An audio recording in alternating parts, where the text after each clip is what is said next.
Bola panas bergulir menyeret nama dua putra Presiden Joko Widodo, Gibran Rakabuming Raka dan Kaisang Pangarep.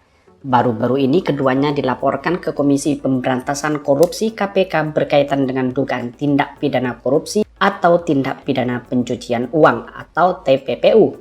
Belum lama dua elit PDIP Perjuangan, Ganjar Pranowo dan Basuki Purnama alias Ahok juga dilaporkan ke lembaga anti rasuah berkaitan dengan dugaan tindak pidana korupsi. PDIP mencurigai pelaporan ini berkaitan dengan agenda 2024. Sebagaimana diketahui, 2024 menjadi tahun politik digelarnya pemilihan presiden, kepala daerah dan anggota legislatif secara berbarengan. Lantas, adakah imbas rangkaian pelaporan ini terhadap Jokowi dan PDIP? Pelaporan Gibran dan Kaisang merupakan dosen Universitas Negeri Jakarta (UNJ) yang juga aktivis 98 Ubadillah Badrun. Ubadillah mengatakan laporan ini berkaitan dengan dugaan KKN relasi bisnis anak presiden dengan grup bisnis yang diduga terlibat pembakaran hutan. Menurut dia, pada tahun 2015 ada perusahaan besar bernama PT SM yang sudah menjadi tersangka pembakaran hutan dan dituntut oleh Kementerian Lingkungan Hidup dan Kehutanan KLHK dengan senilai 7,9 triliun. Namun, dalam prosesnya Mahkamah Agung MA hanya mengabulkan tuntutan senilai 78 miliar. Itu terjadi pada Februari 2019 setelah anak presiden membuat perusahaan gabungan dengan anak petinggi perusahaan PT SM, kata Ubadillah. Menurut Ubadillah, dugaan KKN sangat jelas melibatkan Gibran, Kaisang dan anak petinggi PT SM karena adanya suntikan dana penyertaan modal dari perusahaan Ventura itu. 2 kali diberikan kecurangan dana. Angkanya kurang lebih 99,3 miliar dalam waktu yang dekat. Dan setelah itu kemudian anak presiden membeli saham di sebuah perusahaan yang angkanya juga cukup fantastis, 92 miliar.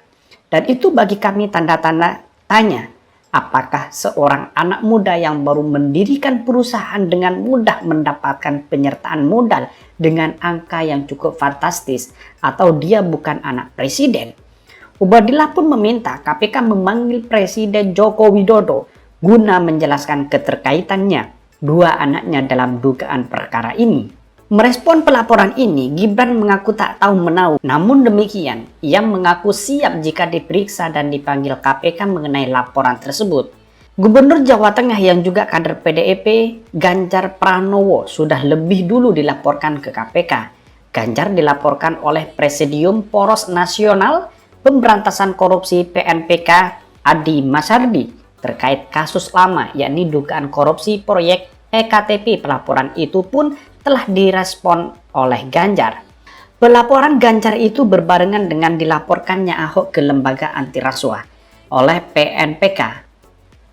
Ahok dilaporkan atas sejumlah dugaan kasus korupsi seperti ini: lahan RS Sumber Waras, lahan Cengkareng, kasus lahan Taman BMW, kasus dana CSR, hingga reklamasi Teluk Jakarta.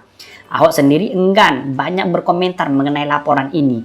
Saat dihubungi Kompas.com, Ahok hanya melemparkan sejumlah tautan berita yang menyebut sejumlah kasus dugaan tindak pidana korupsi sudah selesai disidangkan. Dia mengatakan bahwa terima kasih atas infonya. Monggo mengirimkan tautan pemberitaan terkait kasus-kasus yang dilaporkan PNPK. Sudah pernah diperiksa semua. Terkait kasus pembelian lahan RS Sumber Waras tahun 2016 misalnya, Ahok mengatakan KPK pada era kepemimpinan Ketua Agus Raharjo telah memastikan bahwa tidak ada perbuatan melawan hukum atas kasus itu. Namun, terkait dengan dugaan korupsi lahan Cengkareng, kata Ahok, Pengadilan Negeri Jakarta Selatan telah menolak permohonan Peradilan Masyarakat Anti Korupsi Indonesia MAKI terkait kasus itu. PDIP pun telah angkat bicara terkait hal ini. Sekretaris Jenderal PDIP Hasto Kristianto menduga pelaporan ini untuk kepentingan politik jelang 2024. Kami mensinyalir hal ini itu tidak terlepas dari berbagai dinamika politik dalam rangka Pilpres 2024 yang akan datang, kata Hasto ditemui di Sekolah Partai PDIP Perjuangan Jakarta Jumat tanggal 7 Januari 2022. Karena menjelang tahun politik lalu yang Anda menggunakan hal tersebut sebagai isu-isu politik. Menurut Hasto, sejumlah kasus korupsi yang disengkakan pada Ahok sudah selesai dan dipersidangkan. Oleh karenanya, kata dia, PDIP tidak ambil pusing dengan pelaporan tersebut. Kendati demikian, Hasto mengatakan bahwa partainya tidak pernah melakukan intervensi terhadap penegakan hukum, termasuk jika ada pihak-pihak yang hendak melaporkan dugaan pelanggaran pejabat termasuk kader partai.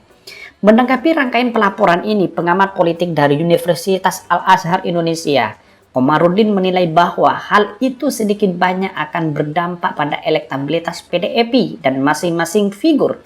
Sebab kata Ujang, sekalipun masih berupa laporan dugaan, masyarakat tidak suka dan tidak mentolerir tindak korupsi, sedikit banyak besar atau kecil akan berdampak pada elektabilitas PDIP dan masing-masing figur tersebut. Pelaporan Gibran dan Kaesang menurutnya juga akan berimbas pada kepercayaan publik terhadap Jokowi, apalagi mengingat dinamika politik dan situasi negara yang sempat mengalami krisis akibat pandemi belakangan ini. Dia mengatakan bahwa pelaporan ini berkaitan dengan agenda politik di tahun 2024. Sementara itu, analisis politik dari Universitas Syarif Hidayatullah Jakarta, Adi Prayitno, menilai sulit untuk mengetahui motif di balik pelaporan ini. Namun, menurut dia, motif pelaporan antara satu figur dengan yang lain berbeda-beda dan tidak bisa disamaratakan. Pada prinsipnya, kita tidak pernah tahu apa motif laporannya. Tapi yang jelas, dengan pelaporan ini seakan-akan orang-orang yang saat ini dinilai sosok yang bagus, kredibilitasnya sangat tinggi, dan sekarang bahkan dicoreng secara tidak langsung kredibilitas mereka.